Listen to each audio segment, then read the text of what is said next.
ખબરોમાં બન્યા રહેવા માટે બેલ આઇકોન દબાવો અને એબીપી અસ્મિતાને સબસ્ક્રાઇબ કરો. તેના બદલ આ વિજય પ્રાપ્ત થયો હોય તે પ્રકારની જે સ્થિતિ છે તે સામે આવી છે. વિજયભાઈ, ખાસ વિજય મંત્ર ચાલ્યો, રણનીતિ ચાલી, કે પછી જે પ્રકારની મહેનત ડિક્લેરેશન થયું ચૂંટણી ત્યારથી જ પેજ પ્રમુખોથી લઈને દરેક પ્રકારની સંગઠનની સંરચના સુધીની વાત હતી, તેના કારણે આ જીત મળી? જીતનો મૂળ મંત્ર શું? એટલે જીત તો લોકોએ અપાવી છે. એટલે સૌ પ્રથમ તો જીતનો યશ લોકોને આપું છું કે ગુજરાતનો સાણો મતદાર કોંગ્રેસના કોઈ જૂઠાણામાં ફસાણો નથી. કોંગ્રેસને જડબાતોડ જવાબ આપ્યો છે. સાથે સાથે ભારતીય જનતા પાર્ટીનું મજબૂત નેતૃત્વ નરેન્દ્રભાઈ મોદીના નેતૃત્વમાં દેશભરમાં જે સરકાર ચાલી રહી છે એના ઉપરનો વિશ્વાસ લોકોએ વ્યક્ત કર્યો છે. ગુજરાતમાં ભાજપની સરકારે લોકહિતના કલ્યાણકારી કામો કર્યા છે, એને લોકોએ એન્ડોર્સ કર્યા છે. સરકાર સારું કરી રહી છે એ આ મતદાનમાં જવાબ મળ્યો છે. સાથે સાથે સંગઠનના કાર્યકર્તા, સંગઠનની વ્યવસ્થા, કાર્યકર્તાએ પરિશ્રમની પરાકાષ્ઠા કરી છે. એટલે સંગઠન અને સરકાર સાથે મળીને ભારતીય જનતા પાર્ટીને વિજયી બનાવ્યા છે. સ્થાનિક સ્વરાજની ચૂંટણીઓ પહેલા 8 બેઠકોની પેટા ચૂંટણી લિટમસ ટેસ્ટ માનવામાં આવતો હતો.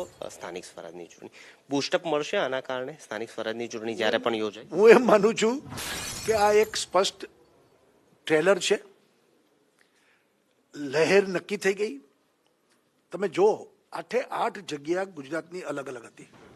એક કચ્છની સીટ હતી, તો 2 આદિવાસી બેલ્ટ હતો, 2 મધ્ય ગુજરાતની સીટ હતી, તો 4 સૌરાષ્ટ્રની સીટ હતી.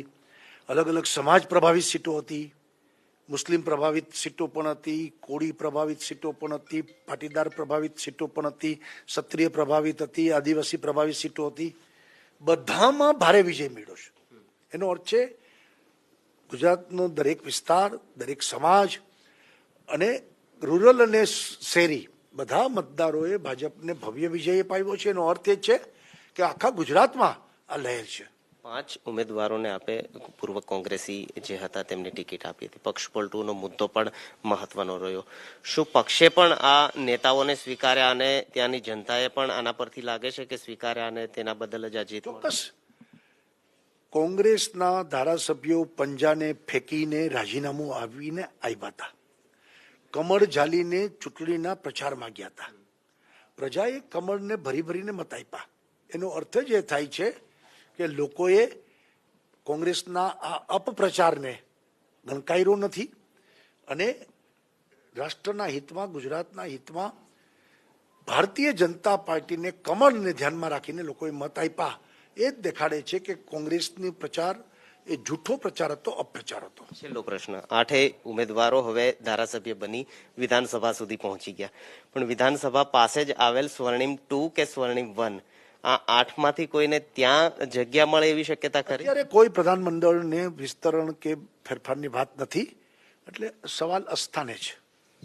મુખ્યમંત્રી વિજયભાઈ રૂપાણી કહી રહ્યા છે કે વિકાસ અને સંગઠનની જે મજબૂતાઈ હતી તેના બદલની આ જીત છે અને તેના કારણે જ 8 માંથી 8 બેઠક પર બીજેપીએ જે છે તે કબજો મેળવ્યો છે અને વિકાસનો મૂળ મંત્ર ચાલ્યો આ 8 બેઠકોના ચૂંટણી પ્રચારમાં.